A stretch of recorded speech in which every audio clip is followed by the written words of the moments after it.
ಎಲ್ಲರಿಗೂ ನಮಸ್ಕಾರ. ನಮ್ಮೆಲ್ಲರಿಗೂ ಒಂದಲ್ಲ ಒಂದು ಅಭ್ಯಾಸ ಇದ್ದೇ ಇರುತ್ತೆ. ಕೆಲವು ಒಳ್ಳೆಯದು, ಕೆಲವು ಕೆಟ್ಟದ್ದು. ಆದ್ರೆ ಈ ಅಭ್ಯಾಸಗಳನ್ನ ನಿಜವಾಗಿಯೂ ಯಾವುದು ನಿಯಂತ್ರಿಸುತ್ತೆ? ಉತ್ತರ ಕೇವಲ ದಿನವೂ ಒಂದೇ ಕೆಲ್ಸ ಮಾಡೋದ್ರಲ್ಲಿಲ್ಲ. ಅದಕ್ಕಿಂತ ಆಳವಾದ, ನಮ್ಗೆ ಗೊತ್ತೇ ಆಗದ ಒಂದು ಅದೃಶ್ಯ ಶಕ್ತಿ ಕೆಲ್ಸ ಮಾಡುತ್ತೆ. ಬನ್ನಿ, ಆ ಶಕ್ತಿಯ ಹಿಂದಿನ ರಹಸ್ಯವನ್ನೊಮ್ಮೆ ನೋಡೋಣ. ಈ ವಿಷಯವನ್ನ ಒಂದು ವಿಚಿತ್ರ ಪ್ರಶ್ನೆಯೊಂದಿಗೆ ಶುರು ಮಾಡೋಣ. ಫೆಬ್ರೀಸ್ ಅನ್ನೋ ಒಂದು ಪ್ರಾಡಕ್ಟ್ ನೋಡೋಕೆ ಪರ್ಫೆಕ್ಟ್ ಆಗಿತ್ತು, ಆದ್ರೆ ಮಾರುಕಟ್ಟೆಗೆ ಬಂದಾಗ ಅದು ಸಂಪೂರ್ಣವಾಗಿ ಫ್ಲಾಪ್ ಆಯ್ತು. ಯಾಕೆ? ಈ ಫೇಲ್ಯೂರ್ ಸ್ಟೋರಿಯಲ್ಲೇ ನಮ್ಮೆಲ್ಲರ ಅಭ್ಯಾಸಗಳ ಹಿಂದಿನ ಸೀಕ್ರೆಟ್ ಅಡಗಿದೆ. ಸರಿ, ಮೊದಲ ಭಾಗ ಒಂದು ಅದ್ಭುತ ಉತ್ಪನ್ನದ ವೈಫಲ್ಯ. ತೋರಿಕೆಗೆ ಎಷ್ಟೊಂದು ಪರ್ಫೆಕ್ಟ್ ಆಗಿದ್ದ ಈ ಉತ್ಪನ್ನ ಮತ್ತು ಅದರ ಅನಿರೀಕ್ಷಿತ ಫಲಿತಾಂಶದ ಕಥೆಯೇನು ಅಂತ ಮಾಡೋಣ.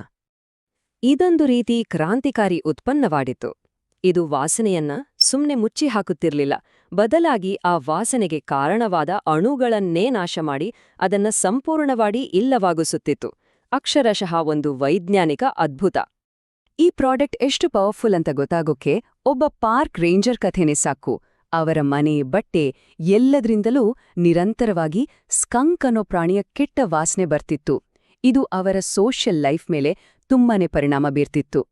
ಫೆಬ್ರೀಸ್ ಬಳಸಿದ್ಮೇಲೆ ಆ ಪಾರ್ಕ್ ರೇಂಜರ್ ಅಕ್ಷರಶಃ ಕಣ್ಣೀರ್ ಹಾಕಿದ್ರು.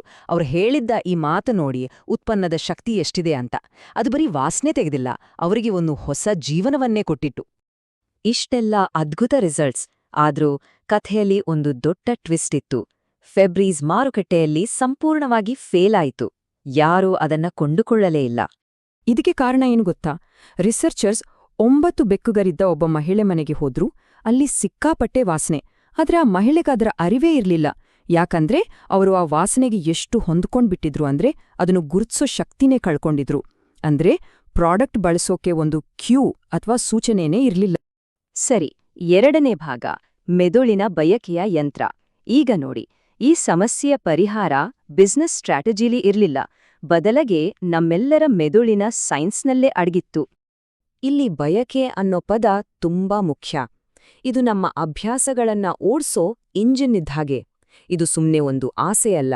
ನಮ್ಮ ಮೆದುಳಿನಲ್ಲಿ ಒಂದು ರಿವಾರ್ಡ್ ಸಿಗುತ್ತೆ ಅಂತ ನಿರೀಕ್ಷೆ ಶುರುವಾದಾಗ ಆಗೋ ಒಂದು ಕೆಮಿಕಲ್ ಪ್ರಾಸೆಸ್. ಇದನ್ನ ಸಿಂಪಲ್ ಆಗಿ ಅರ್ಥ ಮಾಡ್ಕೋಬೇಕು ಅಂದ್ರೆ ಹೀಗೆ ಯೋಚನೆ ಮಾಡಿ.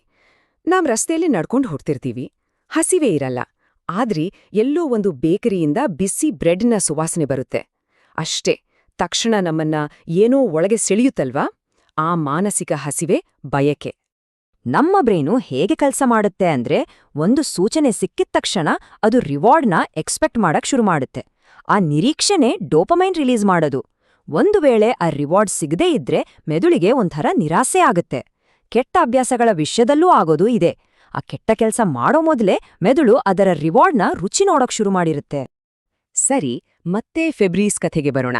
ಹಾಗಾದ್ರೆ ಈ ರಿಸರ್ಚರ್ಸ್ ಒಂದು ಹೊಸ ಅಭ್ಯಾಸವನ್ನ ರೂಪಿಸೋಕೆ ಯಾವ ದಾರಿನ ಕಂಡ್ಹಿಡಿದ್ರು? P&G ಟೀಮ್ಗೆ ಇದೊಂದು ಯುರೇಕಾ ಮೊಮೆಂಟ್. ಅವರು ಮನೆ ಕ್ಲೀನ್ ಮಾಡೋ ಜನರ ವಿಡಿಯೋಗಳನ್ನ ನೋಡಿದಾಗ ಒಂದು ಇಂಟ್ರೆಸ್ಟಿಂಗ್ ವಿಷಯ ಗಮನಿಸಿದ್ರು. ಎಲ್ಲರೂ ಕ್ಲೀನಿಂಗ್ ಮುಗ್ದ ಮೇಲೆ ತಾವು ಮಾಡಿದ್ದ ಕೆಲಸವನ್ನ ನೋಡಿ ಒಂದು ಕ್ಷಣ ತೃಪ್ತಿಯಿಂದ ನಗ್ತಿದ್ರು. ಇದು ಅವರಿಗೆ ಬೇಕಾಗಿದ್ದ ಭಾವನಾತ್ಮಕ ಪ್ರತಿಫಲ.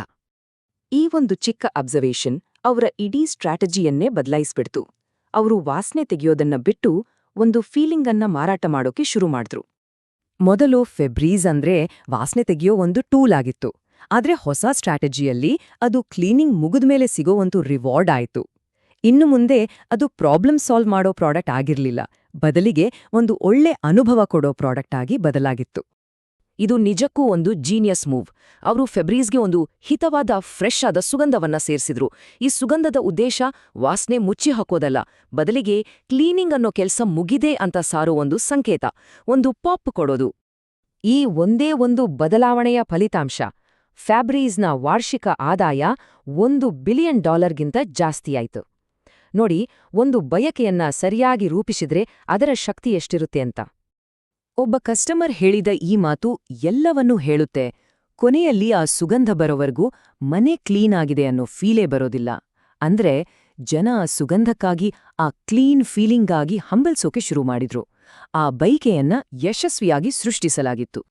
ಹಾಗಾದ್ರೆ ಫೆಬ್ರೀಸ್ನ ಈ ಸಕ್ಸೆಸ್ ಸ್ಟೋರಿಯಿಂದ ನಾವು ಕಲಿಯೋ ಪಾಠ ಏನು? ಇದು ಬರೀ ಒಂದು ಪ್ರಾಡಕ್ಟ್ನ ಕಥೆಯಲ್ಲ. ಇದು ಯಾವುದೇ ಒಂದು ಗಟ್ಟಿಯಾದ ಅಭ್ಯಾಸವನ್ನು ರೂಪಿಸೋಕೆ ಬೇಕಾದ ಒಂದು ಸಾರ್ವತ್ರಿಕ ಫಾರ್ಮುಲಾ. ಯಾವುದೇ ಅಭ್ಯಾಸವನ್ನ ಬೆಳೆಸೋಕೆ ಈ 3 ಅಂಶಗಳು ಬೇಕೇ ಬೇಕು. ಮೊದಲನೇದು ಒಂದು ಸರಳ ಮತ್ತು ಸ್ಪಷ್ಟವಾದ ಸೂಚನೆ, ಎರಡನೇದು ಒಂದು ಖಚಿತವಾದ ಪ್ರತಿಫಲ, ಮತ್ತು ಎಲ್ಲಕ್ಕಿಂತ ಮುಖ್ಯವಾಗಿ ಮೂರನೇದು ಆ ಪ್ರತಿಫಲಕ್ಕಾಗಿ ಮೆದುಳಿನಲ್ಲಿ ಒಂದು ತೀವ್ರವಾದ ಬಯಕೆಯನ್ನ ಸೃಷ್ಟಿಸೋದು.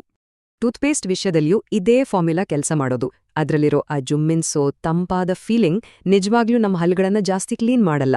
ಅದು ನಮ್ಮ ಬಾಯಿ ಸ್ವಚ್ಛವಾಗಿದೆ ಅನ್ನೋ ರಿವಾರ್ಡ್ನ ಸಂಕೇತ. ನಾವು ಆ ಫೀಲಿಂಗಾಗಿಯೇ ಹಂಬಲಿಸ್ತೀವಿ. ಹಾಗಾದ್ರೆ ಫೆಬ್ರೀಸ್ನ ಸುಗಂಧದಿಂದ ಹಿಡಿದು ಟೂತ್ಪೇಸ್ಟ್ನ ಆ ಜುಮ್ಮೆನಿಸುವ ಅನುಭವದವರೆಗೆ ನಮ್ಮ ದೈನಂದಿನ ಜೀವನವನ್ನ ಕಂಟ್ರೋಲ್ ಮಾಡ್ತಿರೋ ಈ ಥರದ ನಮಗ್ ಗೊತ್ತೇ ಇಲ್ಲದ ಬಯಕೆಗಳು ಇನ್ನೆಷ್ಟಿವ್ಯೋ? ಇದ್ರ ಬಗ್ಗೆ ಒಮ್ಮೆ ಯೋಚನೆ ಮಾಡ್ಬೇಕಲ್ವಾ?